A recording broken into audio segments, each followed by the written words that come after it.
Good morning, everyone. Thank you for joining the Home and Mortgage Show on WTBQ. I'm Michael Giannetto, licensed mortgage loan originator with Residential Home Funding. And I'm Janine Panarelli from Panarelli Realty, licensed real estate broker, owner of Panarelli Realty. I forgot about the music. I forgot. Oh, the music, the intro music? That was great. I love it. That was great. I forgot about that. I just couldn't stop laughing. I'm sorry. I got tears in my eyes. Excellent. How was your weekend? I work 7 days a week, so it's kind of tough for me. So my weekend consists of on Mondays, Sunday mornings we go to church. Then from there we do all our running around and all of our errands, and it's like social time when I get to ShopRite. Oh, there you go. That's what everybody looks forward to. We go to ShopRite, and everybody's there, like, hey, it's Janine. It's like, oh my goodness, I can't get my food shopping done. My husband's standing there. That's good. Everybody, you're well known in the area. Yeah, everybody knows you. Yeah, so we didn't get to take our Christmas stuff down yet. So I still have Santa, like he looks a little drunk on my front lawn. He's like falling over now. Well, I told you what I did with my lights this year, my decorating outside, which is the Cheapo. thing I got on the infomercial or Home Shopping Network, and it was very easy to do the putting away of the Christmas decorations from the outside. My whole house is still covered with everything. So we got the tree out, but all the decorations are still in the box on the end table. Oh, yeah. So I can't put that stuff away. I'll tell you, thank God for my wife and my mother-in-law, because they did everything. They put it out, they put it away, and You're so they just spoiled. let me work. You're so spoiled. I really am. You're so used to having everybody else do everything for you. It's called good delegating. Hello. But we went to, you know what movie we saw? What'd you say? Paranormal Activity 5. Was it good? Well, first of all, it was... Listen, it's got to be good if they're making a fifth one. like what's that, Halloween 50? Yeah, right. No, this was Paranormal Activity 5. My daughter wanted me to go. I went with my niece and my nephew. So we have to sit a little... We were a little late, but again, there were 30 minutes worth of those previews. Oh, Usually it's 10 or 15. Ridiculous. This was 30 minutes full of previews. It's ridiculous. And we're you no longer going, have to get there at the start time. We could have went and got our popcorn and come back by now. And we were afraid to leave. You have at least 20 minutes before you could be there late and still see the movie, no problem. Yeah, it was ridiculous. So it comes on, and the way they shoot it, the way they filmed it was one of the main characters in the movie had a camcorder. And he was running around with the camcorder. So it was very, like, you're moving all around. You know, you're watching him run through the movie and all. So I'm sitting there and I'm going, oh, boy. I was starting to get nauseous. That's like that witchcraft one. Remember that witchcraft movie, whatever that was? So my nephew's looking at him and he's like, yeah, they're moving around a lot, aren't they, Aunt Bean? I'm like, yeah, I'm getting a little nauseous. He's like, yeah, don't look for a while. Take your eyes off the... Wait a second. Why did they call you Aunt B? Aunt Bean, B-E-A-N, like string bean. Oh, okay. Do you get it now? All my nieces and nephews, my whole family calls me Bean. Till this day, I don't think my father knows my real name. Good nickname I don't or think bad. my father knows my real name. I have no idea. Well, it was for string bean because I was always so tall and skinny. Oh. So now I get it. So what are you thinking, like? Why would that Mexican not be jumping bean? I don't know. Okay, well that's appropriate. That's appropriate. So so he's like, Aunt Bean, just don't look at the screen. But it was only like an hour and 15, 20 minutes long. I felt gypped. Like for 30 minutes of previews and then an hour and 15, 20-minute movie. But it was, when you were looking at, there were some scenes where everybody screamed in the whole theater, so it was pretty cool. It was it definitely was scary. So it was good. I'd rather go see the action movies myself. The action movies. Yeah. Well, so speaking of scary, we're talking about selling your home. So, you know what I think is scary? Underground oil tanks. Yes. And I think a lot of buyers think an underground oil tank is scary too. So we actually have a guest today here in the studio with us, Mike from MH Tankco. That's a tongue twister for me. Yes. Because it's Monday morning. We used to be on Thursdays, so I was more awake on a Thursday. So this is our first Monday. Bring it. Come on. So Mike from MH Mike. Tankco. Good morning. How are you? Thank you for joining us. Thank you, Bean. Oh, jeez. Here we go. That's it. Get on the bandwagon, Mike. Here we go. So you're everywhere, Mike. I see you everywhere. I live in the village of Florida, so I know Mike is in the town of Warwick, and I see your trucks everywhere. And I'm we're friends on Facebook, which is huge, right? It's Facebook, a great platform.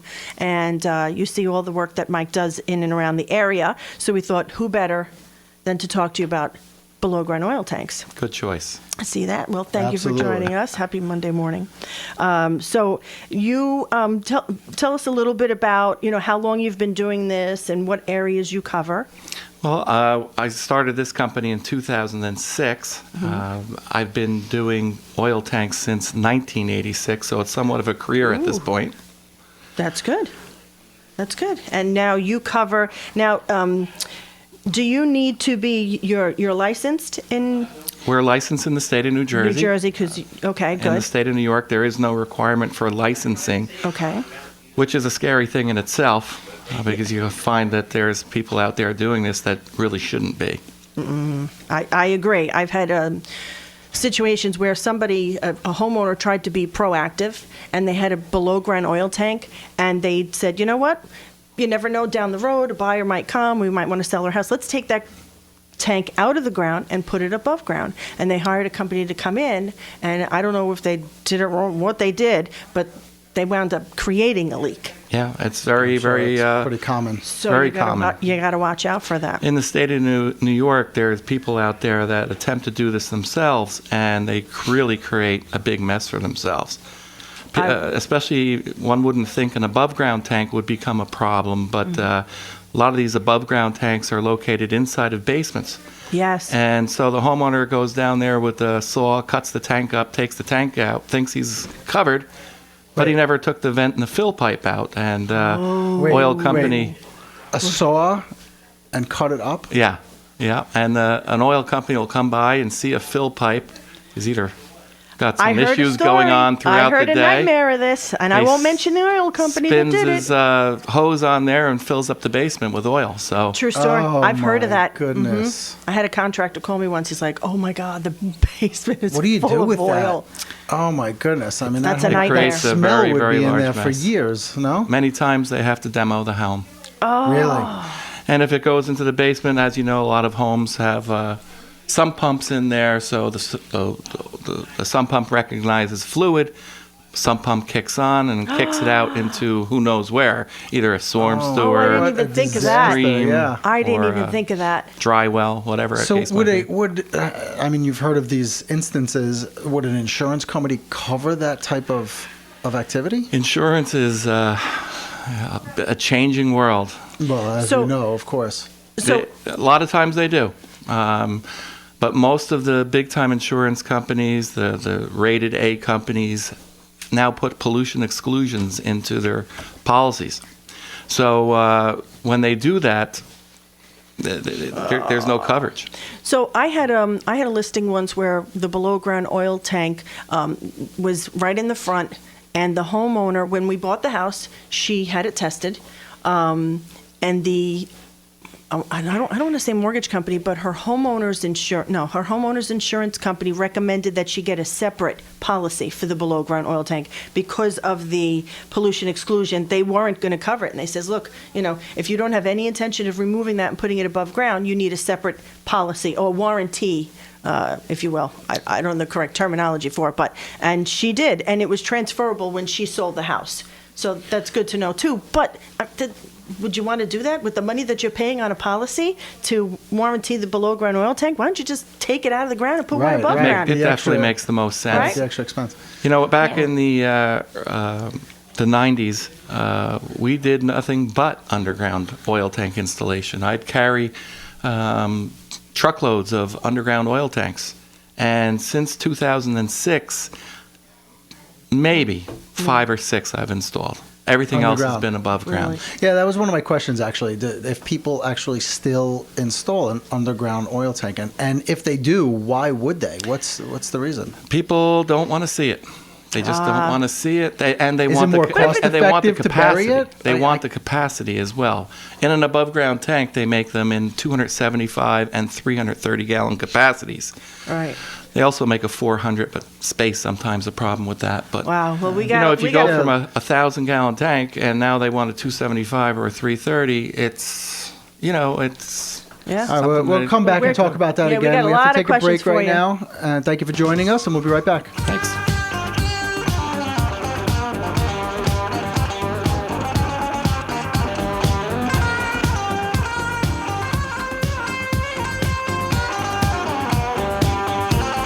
Quality and professionalism are two words that describe Ultra Home Inspections. Fully licensed, certified, and insured. Their training and skill will provide you with all the information you'll need to make an educated decision on your home purchase or sale. Ultra Inspection serves Orange and Sullivan counties in New York and Pike and Wayne County in Pennsylvania. Call 845-545-0960 or check out all their services by visiting their website at www.ultrahomeinspections.com. Master Pest Control is proud to be a sponsor of the Home and Mortgage Show. When the time comes to buy a house, you will be faced with a lot of important choices. Having a home inspection is a critical part of the process, so choose wisely. Masters Pest Control has over 30 years of residential pest control experience, and they work closely with Ultra Home Inspections. That means you get 2 inspectors for the price of 1. Better value, exceptional service. Consider Masters Pest Control. Call toll-free 877-656-2024. That's 877-656-2024. Hello, this is Ken Ford. And I'm Mark Lang. Tune in at 10 a.m. every Friday to expand your financial knowledge as we discuss the week's economic events and how they impact you and your wallet on Wall Street to Main Street on WTBQ. There isn't a problem you've got that God can't solve. Spiritual Healing Radio will help you to find those answers. Join us on Sunday nights from 8 p.m. to 9 p.m. Ask God if you should tune in. God will tell you.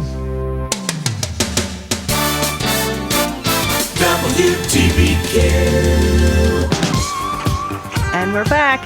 I do want to mention that you can call in at 651-1110, and we have a special guest in the, I was going to say in the office today. It is our studio office. today. It's It's our our second office. home away from home. Yeah, thank you in for the joining studio us, Mike. today. Mike, how do you pronounce your last name? Hunch, as in I have a hunch. That's Hunch, perfect. that is, that's great. I would never think of that the way it's I have spelled. a hunch my oil tank is leaking. I was we trying hope to not. pronounce it. I said hunch. Yeah, that's good though. Good to know. So I know we were talking about that, but I wanted to go back and talk to you about my weekend. Have you guys ever heard of a raclette grill? Who? A raclette grill? Raclette grill. Raclette. Yeah. Spell that for me, please. Racclette. Raclette. It's a Swiss Sounds Swiss French. grill. Sounds, Yeah. It's a oui, Swiss oui. grill, right? And you just place it on a counter and you put all this fresh food on it and cook it, and you take these little. How's it cooked? By steam? What is it? Grill No, it? it's a grill. It's Okay. a grill, like a Yeah. nonstick grill, almost like a George Foreman grill. And you I have cook one of everything, and you put this raclette cheese, or we use this Mobier cheese, and you put it in, and you put it underneath, and you cook the cheese over it. The name of the grill is a unbelievable. raclette, but there's Raclette also grill. raclette cheese. Yes, there is. I'm There's concerned raclette about cheese. that. I don't know. It is the most amazing thing you could ever eat. It is unbelievable. So you're Unbelievable. Is it like a panini or? No, you just cook everything fresh, and you lump it in this little handheld little plate thing, and put it underneath, and then cook it with the cheese over. It is unbelievable, and you don't overeat and stuff your face. That's the Really? best part. So you're eating fresh, healthy food and not overeating. Oh, that's not So good. yeah, I don't know how many fresh people like healthy. that. I have unhealthy. So we saw the commercial over the weekend for this little. It's about 4 inches wide, and it's got this huge hump in the middle. And you take the bacon and you wrap the bacon around this dome in the middle, so that when you cook it, it's like a bacon bowl. Oh my god! And people are I'm putting about all to- kinds of stuff in it. Yeah, so I'm like, you're smothering things in cheese. They're showing bacon bowls on TV. Oh, my So- God. but I'm not a big meanwhile- fan of bacon, But meanwhile, you're I'm not. I know. I get that look a lot. People look at me like. So I oh look at my God. husband. I'm like, you realize, just for the bacon lovers out there, whether they use it or not, people are going to be buying this thing like as a gag gift. If they know you love bacon, I says, you couldn't come up with this. We could make millions off of a stupid bacon bowl, even if we sold $1 million for 1 year and that was the end of it. Listen, just a there's quick so many thing. things out there, Come little on. ideas. You You gotta know, come I up wanted to with be an the guy idea. that invented that little tabletop in a pizza box that stops the top of the box from there you go. squishing onto the cheese. Do you know we use them for a Barbie? If you For a have table? little You still play with for the Barbies? table in the bar. Well, I have a lot of nieces and nephews, so we take them out, we wash them. Take this. That's a great this- idea. And you You give could it to paint little and Polly Pocket. They Paint make these them. little You got daughters? Do they play with the little Polly They Pockets? eyes. Yeah. They have so that's a everything. perfect table. A Polly Pocket table. The Polly Pocket table. I'm gonna have to try that next time. Oh God, yeah. Okay, so we're totally deviating. Yes. Okay, so back to below ground oil tanks. So Mike, how long does a tank typically last if it's underground and above ground for that matter? Well, on an underground tank, the statistics show that a non-protected steel tank will last up 15 to 20 years. Okay. Non-protected. So, how is there a way to protect it? Well, the newer underground tanks of today have protection for corrosion, whether that be anodes that they place on the side of the tank, similar to what you see on boats, on the motors on boats, right, where the corrosion is attracted to the anodes. Or even you can go fiberglass, and obviously fiberglass think I does heard of not that. rust. But And how long does a fiberglass tank last? 30 years. They have a 30-year warranty. But the bigger problem is the perception of an underground tank. If you have a buyer, and obviously we're here on the home show, that wants to buy a home and it has an underground oil tank, it could have been installed 2 weeks before the people even got to look at the house. Mm-hmm. The attorney on the other side is going to look at that and say, oh, Marilyn, we have to do something with that. Whether that be a test or having the tank removed altogether. Yeah. And So- as a realtor, when I'm negotiating on a home, representing a buyer, I always recommend, let's see if we can get the seller to remove that below ground oil tank and get it above ground. And it's funny because whatever the negotiations, we all agree to terms between me, the other realtor, buyer, seller. Once you send it to the attorneys, it's anybody's game. They Yeah. might not agree, and then they get involved, and sometimes the terms that they change.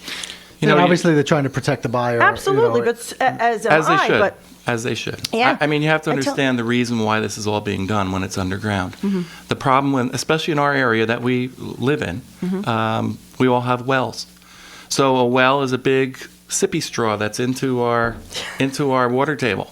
So if these tanks were... I like to think of it as a crazy straw. Remember those crazy straws? that changes colors. Well, every time you flush your toilet, do laundry, take a drink of water, that sippy straw is actually bringing any contaminant to it. So, this is the big problem with it. And so having an underground tank, it's that much closer to the water table. And the perception of this all is, it's a negative issue. Homeowner insurance companies putting this clause in there for pollution exclusion. Mortgage companies not lending money because of an underground oil tank, whether there was a spill there or not. Which, from my perspective, we don't really come across a lot unless there is something that's brought up by an appraiser or there's something mentioned, for a leak. Generally it's okay, unless there's some issue It's that's coming. brought up. It's coming. It just makes sense. So if you're a seller, or if you're just a homeowner in general, you're a homeowner, what are some signs that you might have an oil leak, an oil tank leak? What are some signs? Well, one of the typical telltale signs is there will be water inside the tank. Any liquid is going to travel the path of least resistance. So if you have an oil tank that's sitting in the ground and it rains, first of all, a hole was dug in that area at one point in time to set the tank in. So the soils are not virgin, so to speak. Are we allowed to say that on there? So when any moisture, water is going to accumulate in that area, and if there's a hole in that tank, that water is going to find its way into that hole, and it'll start accumulating to a point where it gets above the suction line that sucks the oil out of the tank that goes to your boiler, and obviously your boiler was shut off because it doesn't burn water. All right, so that's So good- how do good you to know, or how do you test for a tank leaking? There's so many tests out there. It is, of my opinion, the best test is soil boring. Doing a tank test on a tank, they used to put positive pressure on it.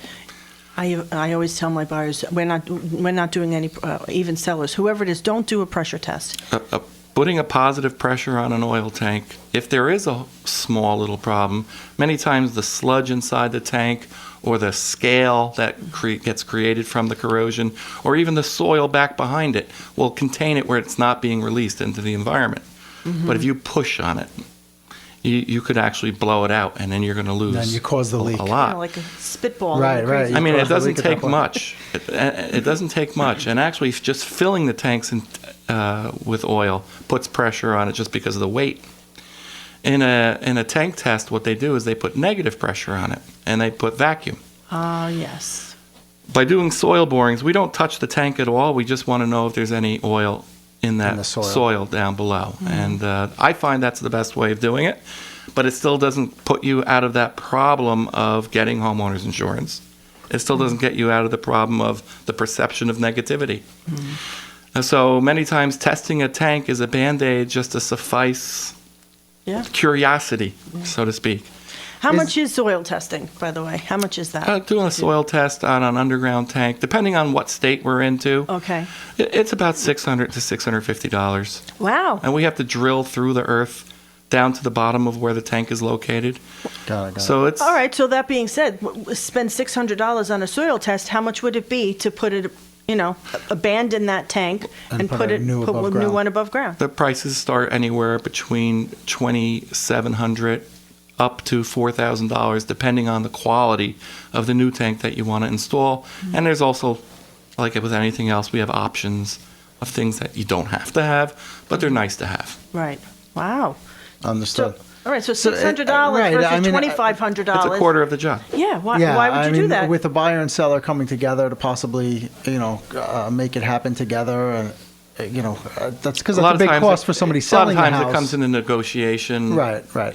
Boom. Let's say it's $3,200, and the homeowner and the buyer, they come to some agreement through the attorneys of negotiation. This Right, guy they pays wind up half. splitting That it. guy Right, pays right. half. So what would be the better option? I know the answer to this, but better option or more cost-effective option, whether to abandon a tank or just remove it altogether? Well, I have to say that, again, it comes down to perception. An abandoned oil tank, it just creates negativity, but the reality of it is it's just as good. What good we to can do is when we do our decommissioning in place, we always go inside the tank. We'll create a hole large enough to fit our bodies in, obviously. Not mine. I'm a little big for that. Maybe Mike. Yeah, we can get Mike in there. Maybe I'm about to dive in there. you can bring that little table downstairs and have those Right. You can people play down Polly there. Pockets at the Polly bottom of the Pockets. tank. Polly Polly Pocket. And what we'll do is we clean the tank thoroughly. I mean, to the point where we could have dinner at the bottom of the tank. And, Now let me ask you this: how does this play with the town? Do you have to go and file paperwork and permits to do yes. something like that? Well, again, it depends on the town. Okay. You would think that some towns, Monroe, New York, for instance, Mm-hmm. they do not require a permit for this.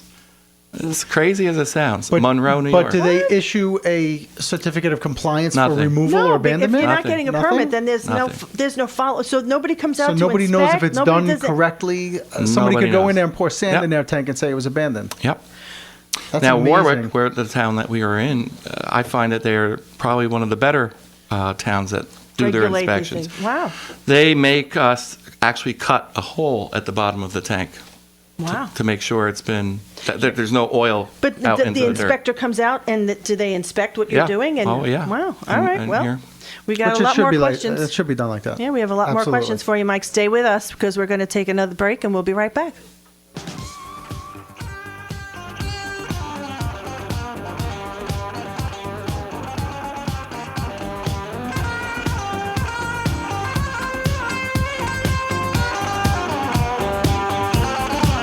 I want to finish School, and then go to college, to be able to graduate, and have the future. my parents couldn't have. Because I know that Going to college, is the best thing I can do for my future.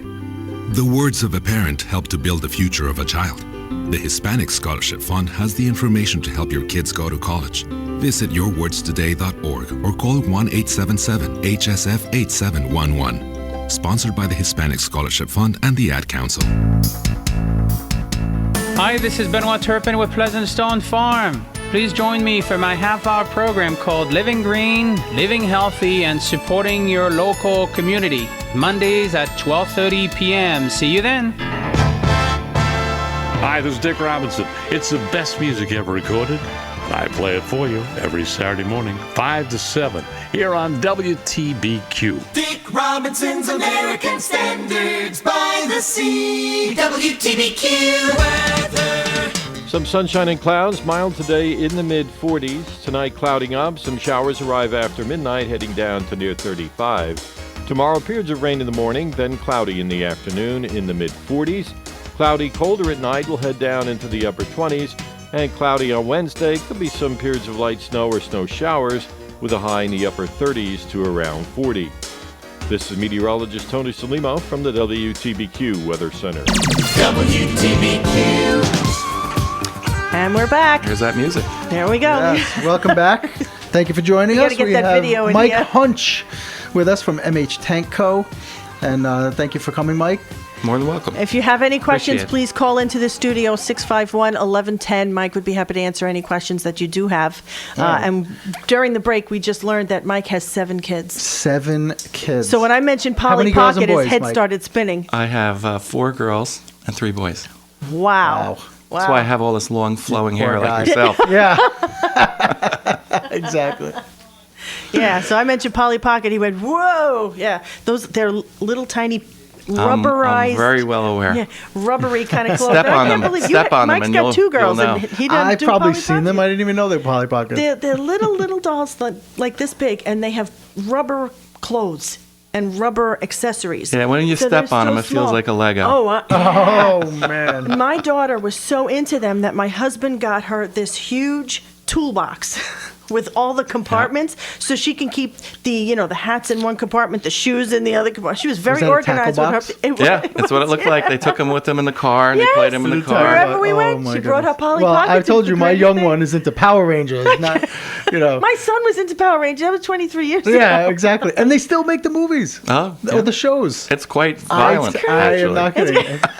It is unbelievable. Unbelievable. Hey, I just want to give a little information for Mike and Mike's company. You can reach him at 845-544-2330. Again, it's MH Tankco.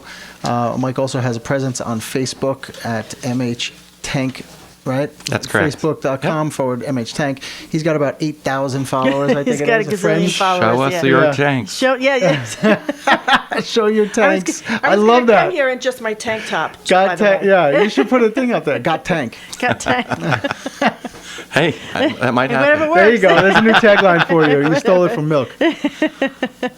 So, a question I wanted to ask you is, is there any size oil tank that where once you get above that, it becomes regulated by the DEC? Yes, it does. Anything over 1,001 gallons in the state of New York is that way. In the state of In New New York, so Jersey? In the state, it's funny. You could cross the line to go right into Vernon, New Jersey, and you could have a 50,000 gallon tank at a residential property, and it's not regulated. So it's Interesting. it's kind of funny, right? Yeah, interesting. that don't make sense. Try to keep up with it with all the reg changes. It's I'm not that sure. easy. That I'm don't sure. make sense. That's You should try the crazy. mortgage business, keeping up with regulations. Yeah, I'm sure. I'm sure.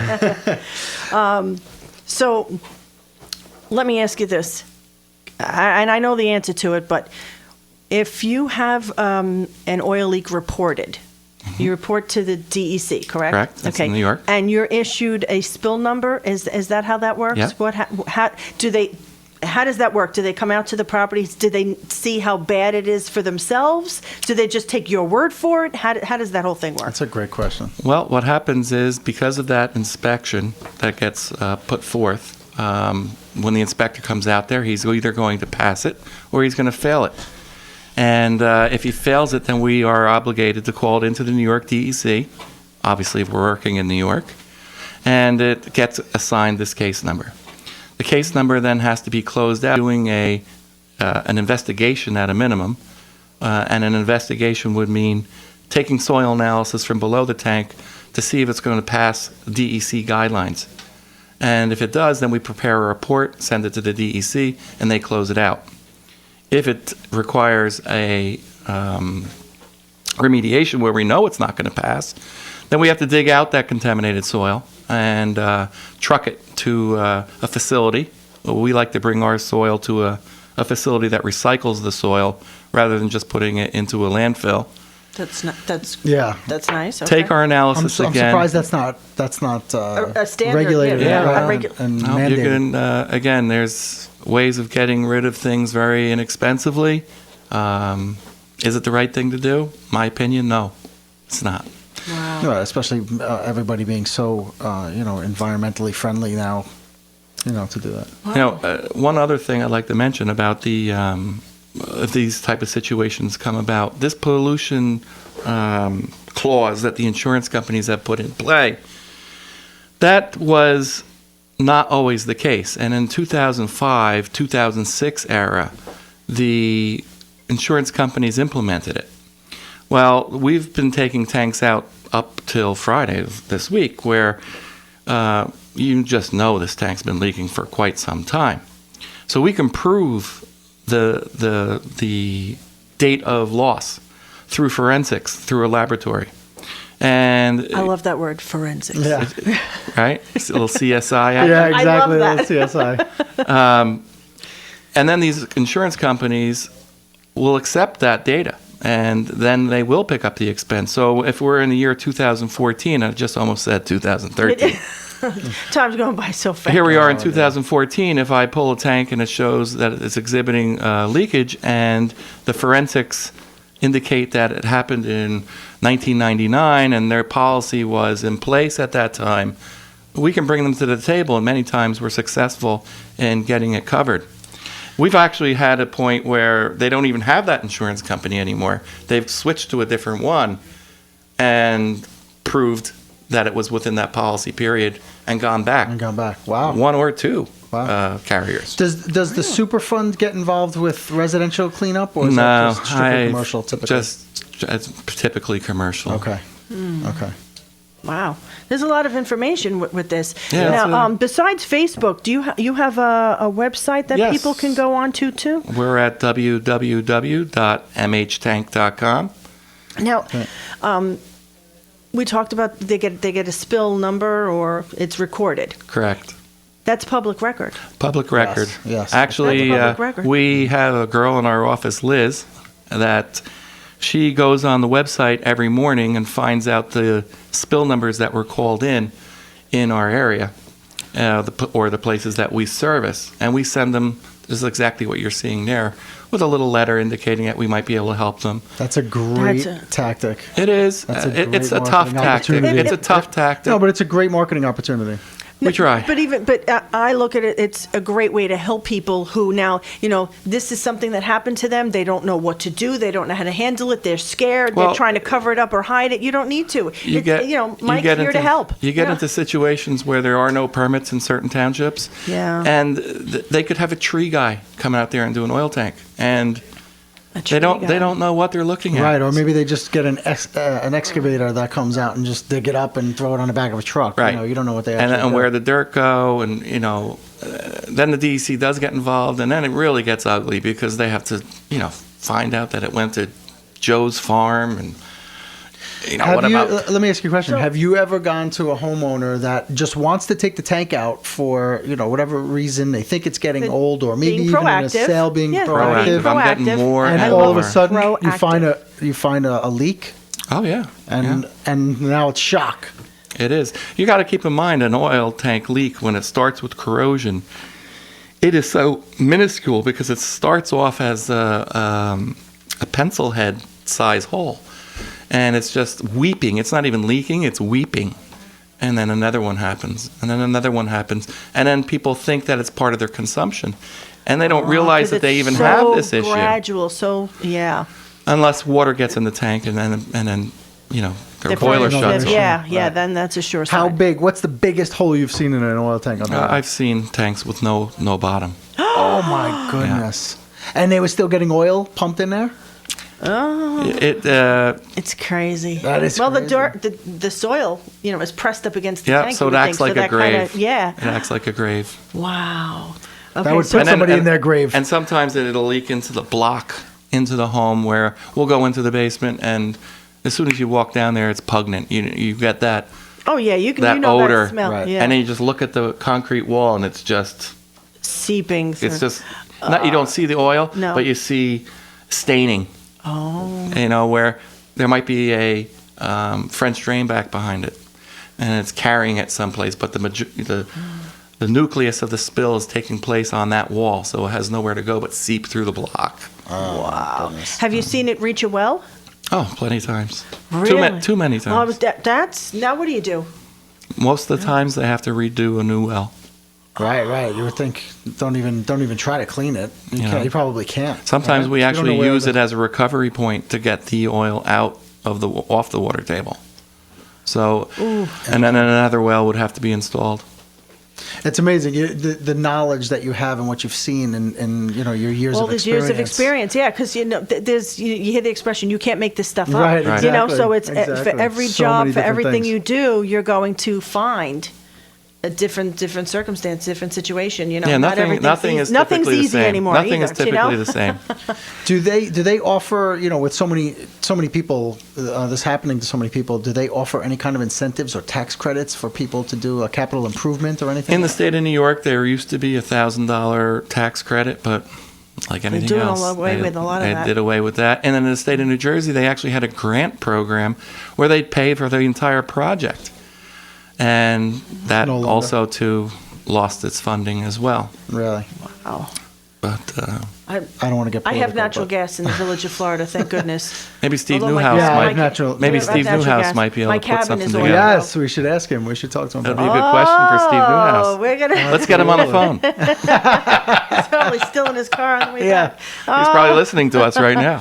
So now, is there a way to find out which municipality has, where you need to have a permit and it's regulated? How do you know which municipality regulates and which one doesn't? Well, we've been in this business for some time, so we kind of know. But even with the knowledge that towns like Monroe don't require a permit, if we get a job that comes into our office, we're calling them because we don't want to get our customer caught in the middle of them making that's the where change. I was going with this whole thing. Because how do you know? So Can you let's- get a permit regardless? Like, can you go in No, and say, "Hey, they don't we have want any we want to do procedure. this and None- make sure none that I don't required. think they don't have any. They don't Not have any required. procedures in place for it. So then, what do you do? So now, as a consumer, as a buyer of a property, so if you have a spill, it is recorded to all the municipalities, though. It's So- recorded through the DEC Through- website. Right. through the DEC website. So if somebody was interested in a house in Warwick, they don't call the building department in the town of Warwick at all to see if they have anything on file. It's What'll always happen the is DEC? what'll happen is when you look at your deed, it'll be on your deed. The spill number? When they do a title search, they'll find that there's a case number on On the the- property. If Now- it hasn't been cleaned up first. Well, if one's been recorded, if one has been recorded, it'll be on the title. It'll be on the title. Okay. Not necessarily the deed, but on Correct. the title. Yeah. Now, The deed we would be- mentioned something about permits. I'm trying to piece together the other towns that don't. Carmel, New York, they require a permit for the installation of a tank, but not for the removal of one. What does I that would be say? deathly afraid if I was a buyer and a seller removed the tank and it didn't require any kind of oversight. I would be deathly afraid that they knew something, took None out the of this tank. makes sense to me, though. Yeah, this I just mean, don't make sense to These me. municipalities should really, really be I have to aware say, and try to put something in the in place. state of New Jersey, it's such more uniformed. There's actually a uniform construction code in the state of New Jersey. The permit packages from West Milford, New Jersey to Gloucester Township are all the same. There's no different in the application. So it should be. We were talking But that's about the that. DEP. No, that's the building. The bill, yes. The building in the permit. building code. In the building code. building departments. But- They're but all you had run mentioned the the same. Department of Community DEP. Affairs. The Department of Community Affairs regulates that whole process. In the state of New York, Wow, every town has a different application. it's so confusing. That's Well, very confusing. there's 10,500 different municipalities in the state of New York. It is absolutely ridiculous. They should be reducing it and combining services and things. I was just at the State of the State address by a cabinet member for Cuomo the other day, and they had it at Orange Community, SUNY Orange in Middletown, and what they were saying about government, combining services and being able to save so much money for the state of New York. This is the things that should be brought up. It should be uniform in all these different things that they do. I would think it should be somewhat easy to do based upon talking with the state of New Jersey on how that they've done it for such a long time. It's a very good program. And it works. We need Cuomo to Cuomo jump in on this, would you? Come on, call in. I know you're listening. He's there. He's here. Oh my gosh. Well, go ahead. I'm sorry, I didn't mean to cut you off. No, that's all right. That's all right. I just wanted to ask. I'm just concerned. So, all right, we're going to pick up on this. We're going to take one more break, and when we come back, we're going to finish up with Mike because this is still concerning me. We'll be right back.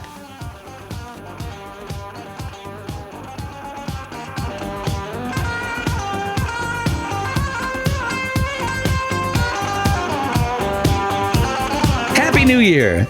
Now celebrate by gifting yourself and your family with a new kitchen and let the professionals at Hudson Valley Kitchen Design take your dreams and make them into a reality, from concept to installation and everything in between.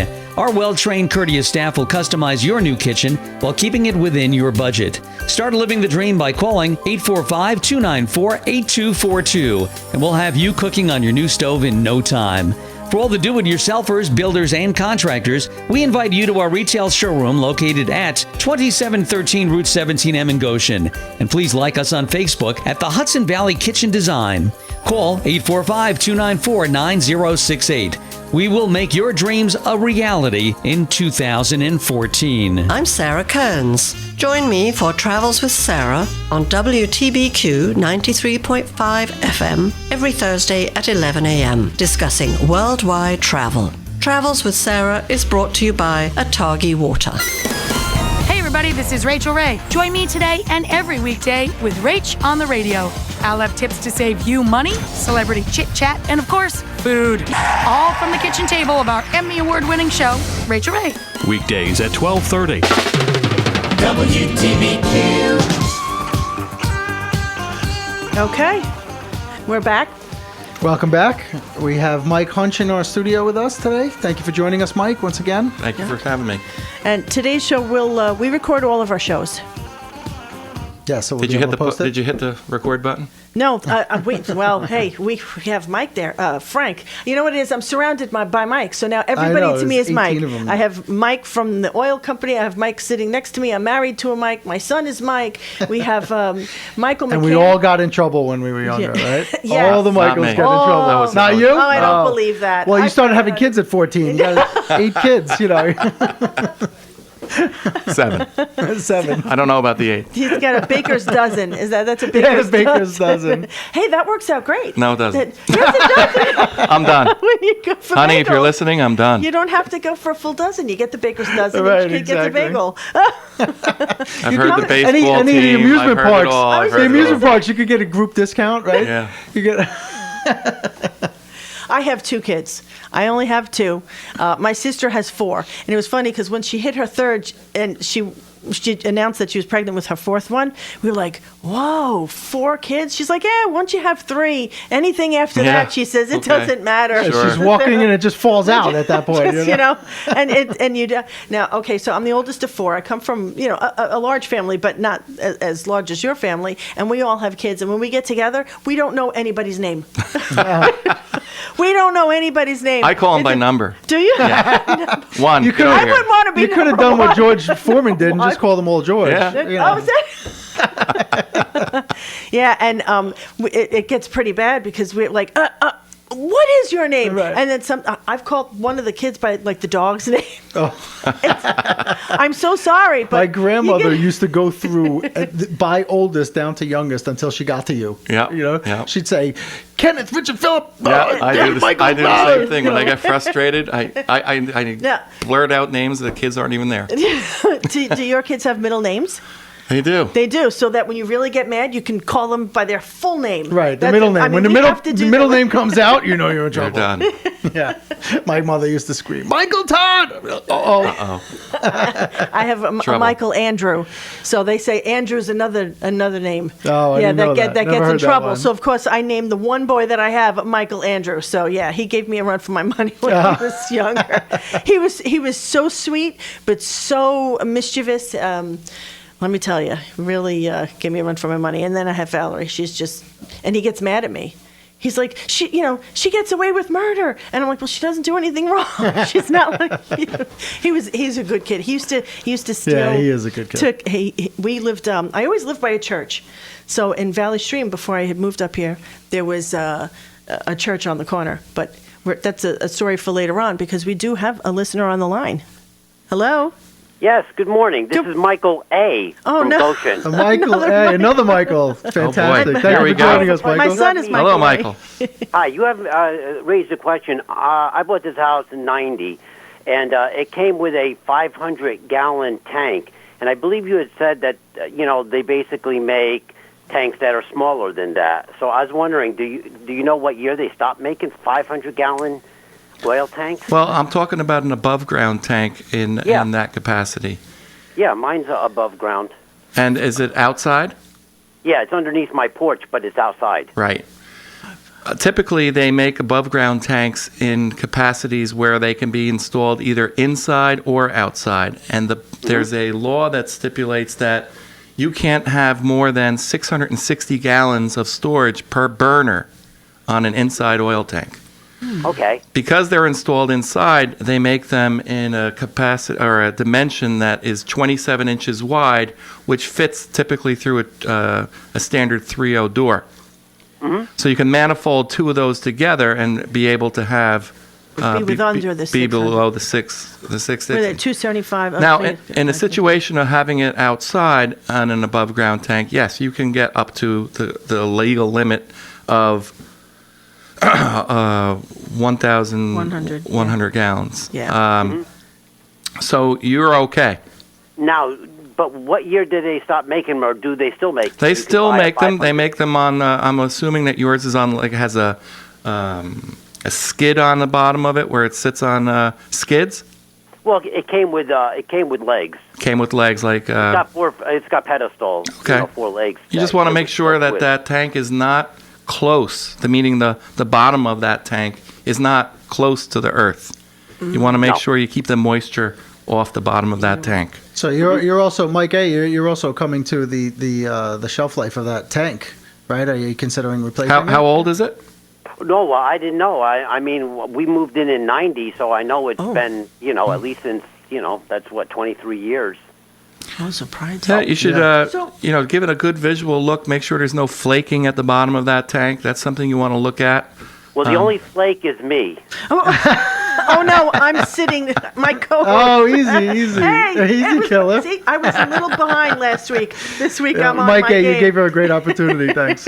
Mike, you can call my office. I will gladly come over there and take a look at that for you. Now, I have another question you just raised. I always I burn wood with my boiler, okay? But I know I'm going to get old and everything, 40 or 50 years. But so I've increased the capacity. I had somebody install an additional 275 tanks alongside of it. Okay. Now, is there any issues about that? Yeah, because 500 and 275. Now you're. Well, I have again, over 1,000 gallons of capacity. I usually only buy 500 at a time. You have over 1,000 gallons of capacity? Well, yeah, 500 plus 275 plus 275. Right. Are all of those tanks manifolded together? Right, so you have 1,050. No, technically they're not. Okay, as long as they're not manifolded together, you're below And he's under reg. 1,100. Right. Yeah. Wow. So by accident I did it correctly? That's correct. Lady Luck is on your side. Well, I mean, I have a switch where I have to switch from my 500-gallon tanks to the 275 tanks are connected. Well, the 275s together are 550 gallons total storage. Okay. And then you have 550 on the other tank. The 500? So I have 500 and then two 275 tank. All right, we can do math. It's Monday morning. Yeah. Monday Yeah, morning. so you're at 1,050. You're at 1,050. Yeah, you're above the 1,001, but if You're it's not below the manifolded together- 1,000. You're below the 1,000. Yes, No. it's No, it's 1,100. 1,050. So right, you're but below. he's the total It's for regulations 1,100. 1,100. I thought it was 1,001. We misspoke. It's 1,100. Oh, it's 1,100. Correct. Correct. Yeah, Oh, it's okay. 1,100. We Got corrected it. But ourselves. because they're not Got it. connected, it's okay. That's correct. Wow, you learn something every day. Have a great show, guys. Thank you very much Thanks for for calling. calling in. Thanks for calling. Thank you. Bye-bye. So, Mike, if people want more information, what's your? I'm looking at your information. You have a different number for Jersey and New York. Correct. Okay, so if you wouldn't mind giving people that number. My New York number is 845-544-2330, and my New Jersey number is 973-390-5356, and I can always be reached at email at mhtankco@yahoo.com. Okay, and on Facebook, I'm sure if they put your name in it, You can either put in I mean, my it's name. so easy to find It's somebody a these lot days. easier to find me It's a lot by easier MH to Tank. stalk Except people. the MH Tank you could find, but the last name. The last name is going to screw you Yeah. all up. Well, if you're friends with him on Facebook, you just do a search and it comes That's right it. up. Well, we'll have his information on our page as well, the Home and Mortgage Show on our Facebook. on our website too, the homeandmortgageshow.com. We'll put him up as a resource, and we'll also post today's recording. So there's a lot of great information. So you'll be with us for a long time in recording. As part of our team. You come Yeah. back. We'll definitely we've I think given people great information. And I think there's even we just Tipped on the iceberg. I think there's a lot more, and hopefully they could as probably be things here all day change, speaking about maybe it. regulations will change. Where's we lunch? Yeah, he's looking for Food again. I got a Nature Valley bar in my car. That's not going to cut it. That's not gonna cut it. We also want to mention that we're going to be having sometime in the early spring. We want to plan a home ownership seminar of some sort, and right. and hopefully have Mike will have our be joining us. people from our team, with tanks and attorneys We're and going different types of companies that are all surrounded around the real estate Beneficial to market. both buyers and sellers. Correct. So we're putting a whole team together, and we're going to announce that date in the upcoming week. Yeah, I'm looking forward to that. And also, besides Mike's from MH Tankco's information, I did want to put out that when we were talking about the DEC, you can go to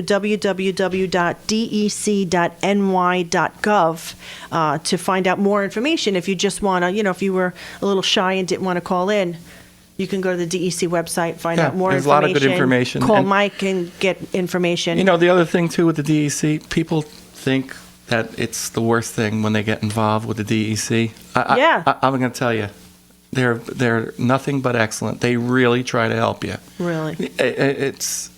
It's one good of those to know, 'cause it's probably a Well, you do daunting hear, Yeah, it you hear is. horror It stories. really the is. DEC busted down my door and they came yeah, in. Where it's did I not get all the these case. stories It's from? not the case. I've gone into situations where, there's certain laws that are met with these insurance companies, and they've provided us the information to show the insurance company, this is what has to be done. It's affecting our property, meaning water, and they've actually assisted in getting Wow. That's good to know. coverage for these homeowners.